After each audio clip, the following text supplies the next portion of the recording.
Guys, house tour naman tayo dito. Nandito tayo ngayon sa Albarcia. Napakalapit sa metro station na dating Nurbank at hindi ko na alam kung ano yung pangalan niya ngayon. So, liga, puntahan natin si Ate Joy at si Mr. Nick dito sa Dubai. So, ha-house tour natin sila at meron siyang company dito sa United Arab Emirates. So, pupuntahan din natin yan para tingnan kung ano ba ang servisyo nila. So, let's go. So sabi ni ate, dadaanan daw niya tayo dito sa West Zone. Dito sa our bar siya, parang Filipinas din na may Angel's Burger! Hello po! Angel's Burger! Unang kagat, tinapay agad. Joke. So halika, hanapan natin sila. So guys, ito na po si Miss Joy. So i-house tour nila tayo ngayon sa bahay nila. Kamusta naman po Miss Joy? Okay naman po. Yeah, so let's go po. Mukhang ano po kayo mukhang kinakabahan po kayo Sige po. Okay. Pang family building lang po ito. Opo, family. Family lang. Mashallah. Matagal na po kayo dito sa... Sa Dubai po. Opo. Mga 18 years ata. Wow, sobrang tagal na. Yung mga ganyan pong edad, sila po kadalasan yung mga successful dito. Yay! Hindi naman po masyado. Sa Pilipinas po, taga saan po kayo? Ano po, Quezon City. Saan po sa QC? Sa may Batasan po. Batasan lang. Okay. So, eto si Madam. So, may company din sila mamaya pumuntahan natin. Balik kayo din po yung may-ari ng company po din sa... Nakaka-proud na maging Pilipino pag ganyan po. Thank you. May anak din po kayo dito kasama. Opo, pero may asawa na eh. May mga asawa. So, ano na rin po pala sila. May family na. Family na po. So guys, it's the first time na mag-house tour kami dito sa Barcelona. Na napakalapit talaga sa metro station. So, ano madam, open na po ba natin? Tada! At si madam gusto niya yung asawa i-interview natin. So, tada! Ay, mashallah! Grabe naman. Speechless ako. Grabe si sir. Hello sir, kamusta po? Mabuti naman, awa ng Diyos. Wow, grabe. Ang ganda-ganda. Feel ko na Paskong-Pasko dito sa bahay nila. Ano po yung name po nila? Mr. Nick po, no? Nick, yeah. Yeah. Apa. So guys, una-una mapapansin nyo yung mga gold ni Mr. Nick, tinalo tayo. Hindi naman. Hindi, pero nakakatawa yung mga Filipino makikita mo successful talaga. So ngayon, nandito po tayo sa bahay nyo para mag-house tour. Wow! Grabe, Paskong-Paskong po dito sa bahay nyo, no? Lagi po pag mas maaga, mas maganda nakaprepare para mas maaluan ang dating ng Yeah. So Mr. lahat ng bagay.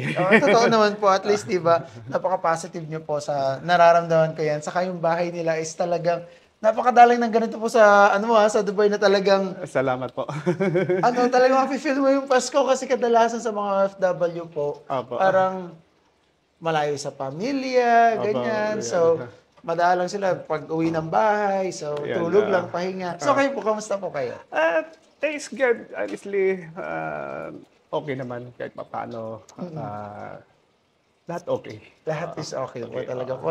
So sige po. So, saan po muna tayo mag-start bago pagkwentuhan natin yung buhay niyo? Mashallah! Sige, okay.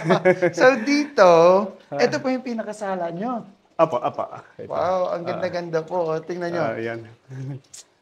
Dalawa lang po kayo dito ng asawa niyo. Opo, yung nakatira dito, yung hipag ko. Hipag lang. Pero dalawa lang kami talaga. Dalawa lang po talaga kayo dito. Yeah. So, sino po yung mga nag-decorate ng ng katulad po nito, Christmas tree?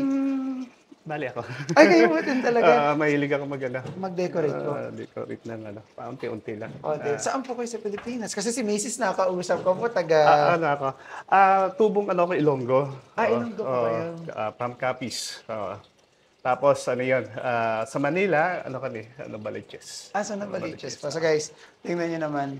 Ano po ang kasabihan nyo dito at bakit mahilig kayo sa may mga water? Ang kasi, parang nakapagbigay sa akin ng swerte. Maliban sa swerte, parang maganda yung yung parang nakakapag-isip ka ng maayos. Yung parang kasi may nakikita kang kakaiba na nagbibigay siya ng lahat naman yan na nakikita, na nakalagay dito, may mga purpose yan. May mga purpose Wala talaga. naman, di lang naman ako naglalagay ng pabasta-basta lang. ano. So, Bakit may naniniwala ganun? din, Oo. naniniwala din po kayo sa mga pungsoy, mga ganyan po. Lahat naman may kasabihan ng matatanda, kasabihan ng mga doktor, kasabihan ng lahat ng pinaniniwala, lalo na kasabihan ng Panginoon. Wala guys, masamang maniwala as long as it makes us positive para yun, ma-preventionan yung kung ano man yung mga ano natin. Hindi ba totoo no? As long as wala nangyayari sa yung masama, yun po. No? Ayan. So, grabe naman po yung TV nila dito. So, tingnan nyo na po. Ilang inches po ito? Ano lang yan, 75 ata. 75 po, yeah. So, napakasarap manood dito kasama yung family nila. So, yung mga anak nyo nandito din po. Nandito, may pamilya na siya, tapos yung isa nasa Pilipinas. So, dalawa lang po sila. Bali, 4 silang lahat. Pero tapos na sila nag-aaral. Naku-curious ako kung ilang taon na po kayo. Parang napakabata pati si Mrs. kasi na. Bali, pito ko lang. 52. Si Mrs. sabi niya sa amin, 18 years po dito, no? So, kayo po, ilang years na rin po kayo dito sa UAE? Medyo halos 30 years na. Since 1995. Grabe! So, talagang wala pa po talaga yung Burj Khalifa nandito na po kayo? Opo. Wala pa yan. Wala pang train nung una. Wala pa, itong Six-Sayed, that was a rough road. Medyo nakakatakot pa yung lugar na yan. Nakakatakot, Tapos, after 10 years noon, medyo nag-boom na ang Dubai. Medyo nag-boom na po. So, dito pa rin ako nagtsatsaga at hanggang ngayon, okay naman sa awan ng Diyos. So, kadalasan nga po, sabi ko nga po kay Mrs. nyo kanina, yung mga nasa 15 years and above, 20, 30, sila yung nakikita kong successful dito, especially kung talagang sininop nila yung pera noon. Tapos kasi ng mga nun, yung opportunity is mas madami po. Dapat kapag may pagkakataon at kailangan natin i-grab yung opportunity. Totoo. Kasi may nakilala din po ako dito. Ang sabi sa akin noon na taga-tupilan siya ng damit. Pero nag-strive siya, naghanap siya ng trabaho na gusto niya hanggang nakita po niya talaga yung magandang trabaho na talagang parang director na rin po siya. Pero si Sir Nick, iba to. Tingnan niya pala sa gold. Okay lang po ba nahawakan kay gold niyo kung gano'ng kabigat? Okay lang. Kasi nakaka-curious naman kasi talaga, di ba? So, mashallah. So, mahilig po talaga kayo sa mga gold po na ano po ang mga grabe naman guys. Wow. Hindi siya peke Kasi alam niyo naman, mamaya pupuntahan din natin company nila. So, dito po, nagwo-work din po kayo dito sa bahay niyo. Bali, ang misis ko siya, katuwang ko siya ngayon. Dati nagtatrabaho siya sa isang malaking company. Tapos, sabi ko, it's time to gabayan mo ko, tulungan mo ko para paunti-unti. Para iba kasi yung sarili natin talaga. Totoo naman po talaga. Para mas magandang ang peace of mind na makukuha mo araw-araw na kapag ka. May sarili kang oras. Tapos kahit busy, actually sobrang busy. So, humingi ako ng malaking pasalamat sa Panginoon dahil na dumating kayo at to be honest, lagi ka namin pinapanood.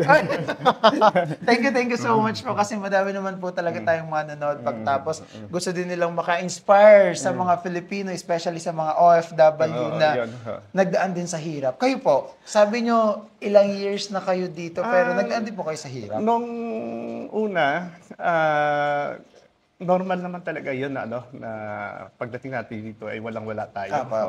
So, I think mas okay dito. Umupo muna tayo kasi mukhang magiging masarap ang kwentuhan natin. So, nandito pala tayo sa sala. Mamaya, pupunta tayo doon sa kusina kasi yung kusina sa terrace. So, pero kwentuhan muna tayo dito. Okay. So, Mr. Nick, yun nga, kasi ito yung mga gusto ko din tinatanong sa mga client ko or sa mga nagpapablog sa atin na yung hirap na pinagdaanan bago nyo narating yung ganyang kadaming gold. Ang ano niyan, nung dumating ako rito, to be honest, nung una, lahat ng paghihirap ay nararanasan ko rin at saka karamihan din talaga yon. Sa totoo lang dati, pag nakipag-usap kami tumawag sa pamilya sa Pilipinas, ay susulat ka muna, 1 month muna bago dumating ang so, wala pa talaga pong ng mga tapos, cellphone yun, mga mga nag-ano pa kami ng tape, nag-re-record para maipadala para maging masaya yung yung pamilya mo. So, ang ginawa ko, simple, total ito naman, ang inano kong goal ko kasi ay makapunta ng ibang bansa para maka-experience din. Kasi kung tutusin, maganda din sa Pilipinas. Apo. Oo. Kasi depende yan kasi sa sitwasyon. Nagkataon kasi yung naging trabaho ko as a normal worker na yung pag nagsisikap ka, may takot sa Diyos, maniwala sa Panginoon. Totoo po yan. Lahat ay makakamtan. Kahit na mabisyo ka man, mabait ka man, sutil ka o lahat ay magbabago hanggang maitama ang lahat. Yes, totoo yun. Kumbaga, na-manifest mo. Kasi si God is parang, ano po talaga siya. Siya yung guidance, pero nasa mentality pa rin natin at sipag pa rin natin kung saan tayo Iyan, tama. pupunta po. Pero, dun po sa, kasi sabi niyo, 30 years na po dito. No? Natry niyo din po bed space o pagdating niyo dito, okay. Diyan ako, nung nagsimula ko sa company na pinasukan ko, bed space pero libre ako. Yung time na yun. Libre accommodation tapos, po.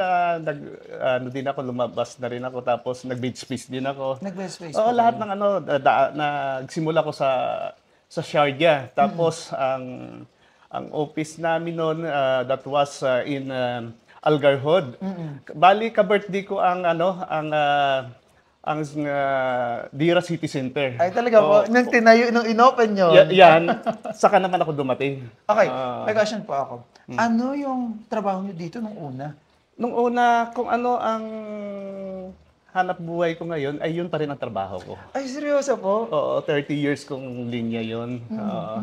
Kami, yung hair fixing, kumbaga, kung may mga problema kayo tungkol sa buhok, or mga ma-advisean ko kayo lahat. Yeah. Para maging confident kayo ulit, wala kayong buhok, lalagyan natin ng buhok. Yes. Kung wala papugiin natin, pagandahin natin lahat naman yan ay Opo. Kumbaga, yun talaga ang linya ko. Totoo. So guys, alam niyo ba dito kasi sa United Arab Emirates, hindi lang dito sa Middle East, or siguro kahit sa ibang bansa din, yung buhok kasi talaga natin, especially pag naligo ka dito, mainit, no? Tama. So ngayon, Oo. pag nagtagal ka dito, kadalasan nakakalbo talaga.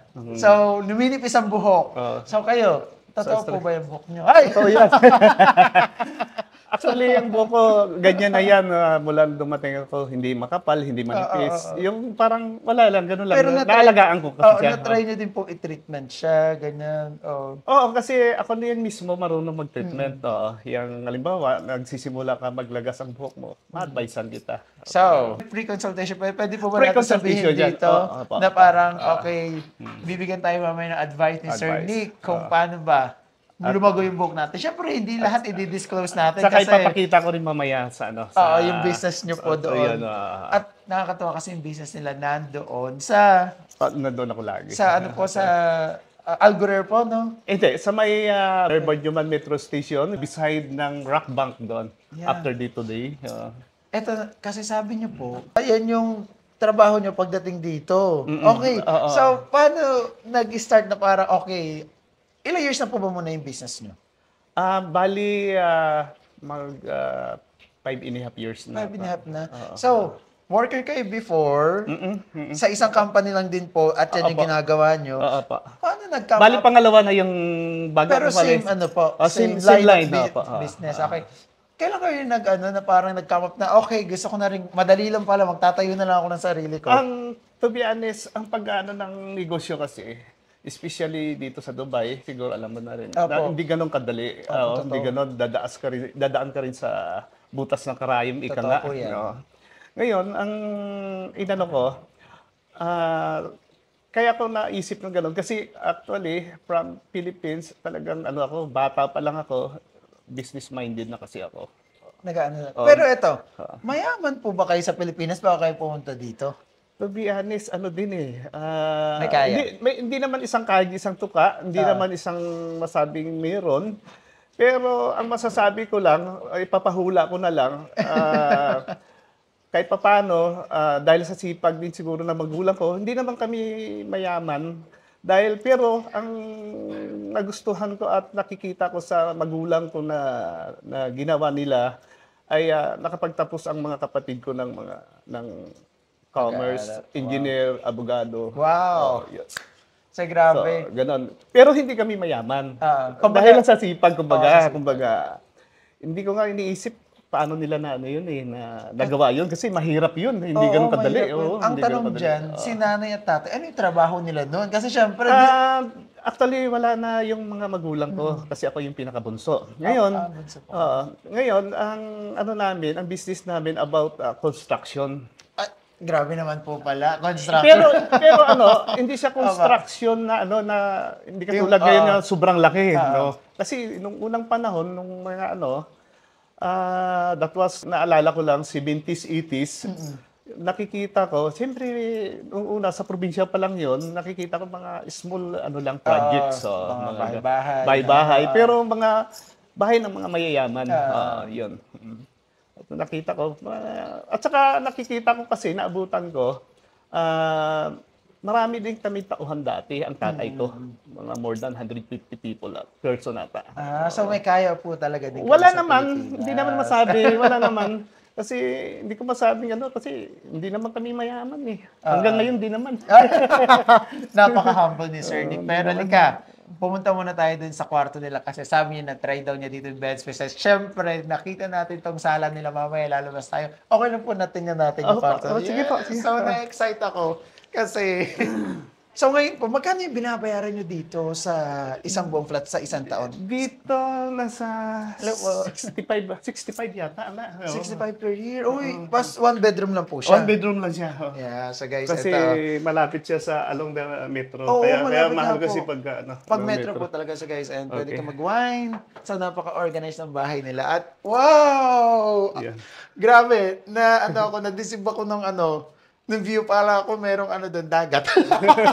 Kasi blue po alam mo. Pero pag wala po yung kita po ang Burj Al Arab, no? Nakikita.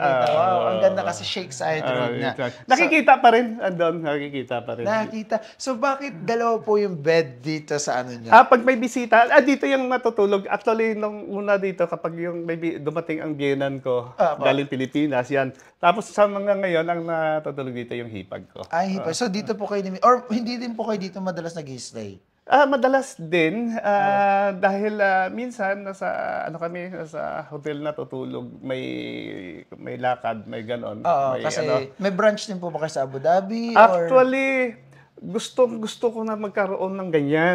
Ang linya ko kasi is not easy to find out the person who exactly na gagawa ng ganyan kasi ang linya kasi hindi ganun kadali kasi about the beauty na hindi lang yung gugupitan mo na tutubo, magkamali ka, okay lang. Ito iba. Iba po talaga. Ipapakita ko yun mamaya papakita ni Sir. Kasi kahit ako, to be honest, duminipis yung buhok ko dito. Sagot kita. So ngayon, ay, masyadong.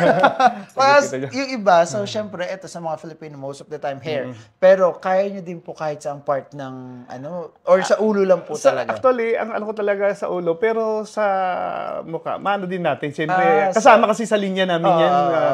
Hindi lang namin dito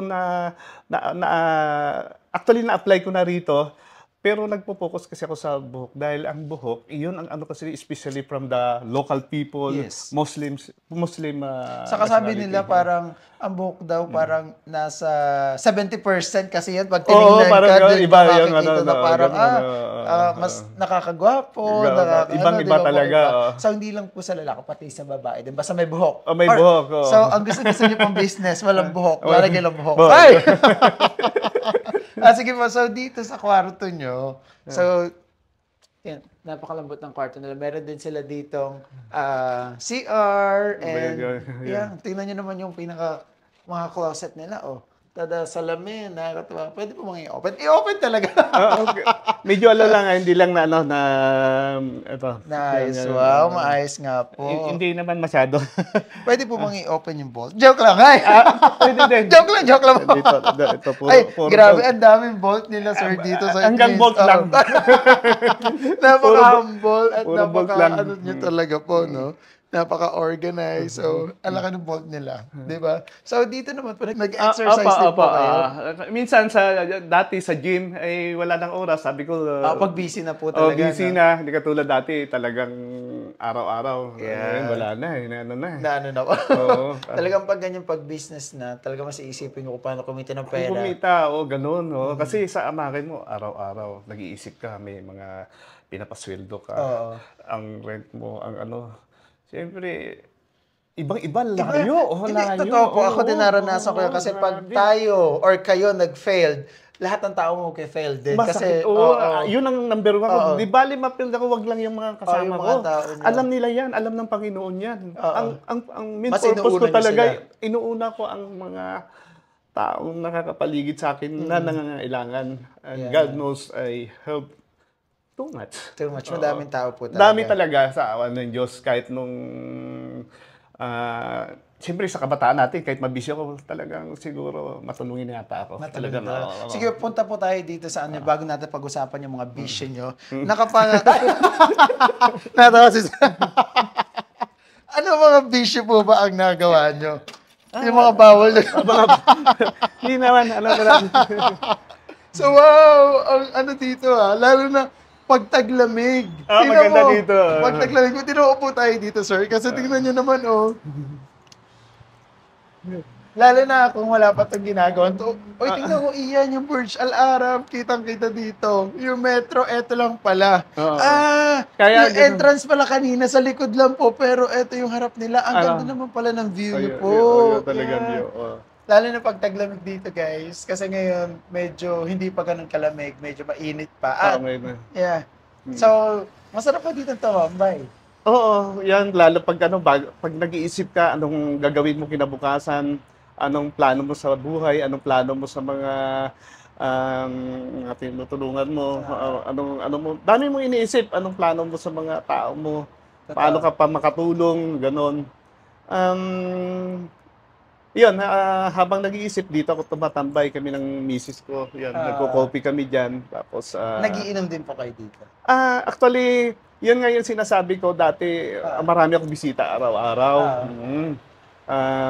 Tapos ngayon, umano na ako kasi nagpo-focus na ako sa Hindi, alam nyo guys, to be honest, based on my experience din siguro when pag nag-grow ka, kumukonti ang kaibigan mo kasi hindi ka Busy na, ka na, oo. hindi ka na din into chismis, Oo, hindi wala ka na na, sa oo, mga, pag uminom ka kasi, mas iisipin mo na parang, dapat nagawa ko to. Alam mo yung parang gano'n, dapat ito yung ginawa ko ngayon. Ganun, totoo yan, Kaya parang nalalayo ka, pero I hope naintindihan naman. Pag kailangan mo naman nakausap, madali silang i-reach out pero ikaw kasi, sa sobrang busy po talaga.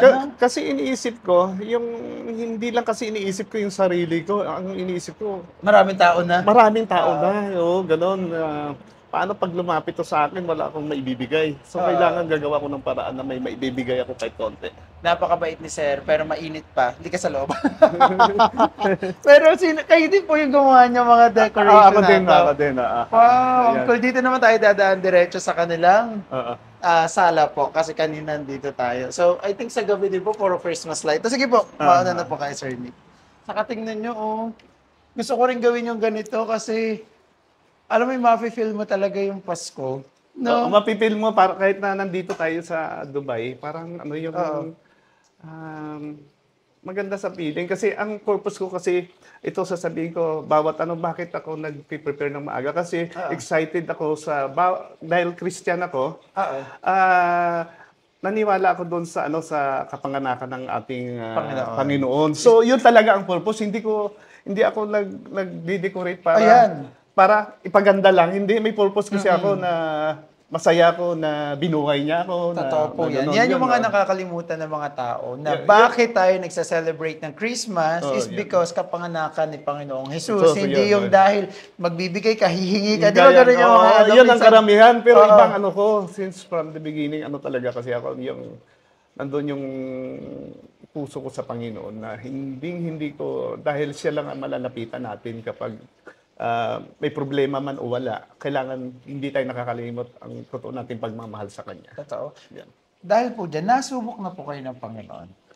Kung pagsubok, kakaibang pagsubok ko, ang daming pagsubok na nangyayari. Pero ang pagsubok ko, hindi lang dahil sa financial, kakaiba. Maraming kakaibang yung mga nangyayari na mahirap ipaliwanag Explain, o opo. gano'n. Oo. Pero sobrang dami po talaga Oh, na... yun. Ang maganda sa akin, kailangan halos oras-oras. Hindi ako nakakalimot sa Panginoon talaga. Opo. Kahit nung may bisyo pa ako nung time na yun. Anong vision niyo po? Ay! Pag-iinom, mga gano'n. Mga Normal pag-iinom lang, naman normal po. lang naman. Hindi naman Normal. about Hindi naman drugs. po yun, oo. Hindi, ayoko nun. Oo. Kaya ano natin. So, kasi nakita ko, napakabait niyo din po the way kayo magsalita or what. So, nakita ko napaka-humble. Pero, hindi maiwas i-judge kayo pag nakita yung mga gold niyo. I mean, ay! Yan, Siya, di ba? Ang ano ko kasi, ang purpose ko kasi dyan, napansin ko kasi nung bata ko, Yung parents niyo. kapag may nakikita akong gold, mas natutuwa ako, masaya ako. Sabi ko, ang ganda naman. Sabi ko, tapos nung nalaman ko, gold is a God's money. So, lalo ako na sabi ko magsipag ako para yung maabot ko yung ganun. Tama Yung po mga yun. pangarap ko na gustong bilhin na nakikita ko dati kasi sa mga kliyente ko kasi, when I was in Philippines na nagtatrabaho ko dati, mga celebrity kasi mga kliyente ko. Mga politician. Politicians, Oo. apa. So nakikita ko sa kanila, kahit mayaman, nagsusuot pala ng ganyan. Sana pagdating ng panahon, maabot ko rin yan. Oo. Alam mo kung ano talaga yung tinanim natin sa utak natin. Oh, yun, yun yung aanihin natin yun in the talaga, future kahit po, na, no? totoo yan, Saka, gold is a good investment. Oh, yun. Na pag Tama, nawalan ka tama. ng pera or what, ay mong i-ano kasi pera Totoo din yan. yan, sabi niyo nga po Ayun, kanina, di yun ba? pa, apa. Saka, it's also a sign of power. Mashallah. Kasi lalo na po sa Africa, ganyan. Po sa may mga madami kang gold, ibig sabihin. Status symbol din. Isa pa yan, bakit ko tinanggal din yung ng pag-iinom kasi isa rin yun sa dahilan. Minsan, bumiyahe ako ng Pilipinas, nawalan ako ng malaking halaga. Oh, bakit po? Gold. Lasing kayo. Hangover, hindi ko alam, naiwan ko sa airport. Ay, More than kilos. oh my God, more than Yung- kilos. Alam niyo ba kung magkano ang gold ngayon? Oh, Grabe. Yun ay inipon ko unti-unti. Inano ko yun unti-unti. Ano po ba yun? Isang necklace lang po ba or what? Hindi, or parang madami pinilagay niyo lang po mga, sa isang lalagyan? yung may mga kwintas na malalaki. Basta puro malaki. Tapos, ang ginagawa ko, para maabot ko ang goal, kinikilo ko siya tuwing bumibili. Kinikilo ko siya. Tapos, sana maabot na ng 1 kilo hanggang ano. Tapos, nung nawala, sabi ko, hayaan mo na yun. Kikitain ko pa rin yan. No? Pero yung isang kilong gold, para million na ang halaga nun. That was before, 2.5 million. Oo, 2.5 million ang Yun pa yun, nawala. oo, yun, oo. Ang swerte na nakapulot. Kung sino man. Ang pinagdarasal ko lang noon ay, sabi ko, sana ang makapulot noon ay yung Nangangailangan talaga. Sa akin, no heart feeling na, hindi ko siya inisip after 2 hours. Nung malungkot ako, after 2 hours, sabi ko, Lord, sana nakapulot noon yung nangangailangan. So guys, grabe. Para kami nasa 5-star hotel dito. Restaurant, di ba? Ganito po talaga kayo everyday o dahil dumating lang po kami? Normally dito kami, tapos pag mahilig talaga ako na yung parang yung maganda sarap kasi sa pakiramdam na kumakain na gano'n. Para ka naka-fine dining, hindi mo na kailangan mag-hotel. So, tinan nyo, may gulay, at merong pork, at ito, ang parang alam mo yung parang mouth-watering pag may suka. So, sige guys, kain muna kami. So, mamaya na yung vlog. Bye-bye! So guys, grabe sila sir. Meron pa silang pauwing kasaba cake sa atin. Actually, ang sarap po ng kasaba cake. So, tama-tama birthday din ng kapatid ko ngayon. So, meron kami kakainin. Thank you po ulit. So, guys, ngayon pupunta na kami kung saan ang business nila sir sa Burjuman. So, let's go!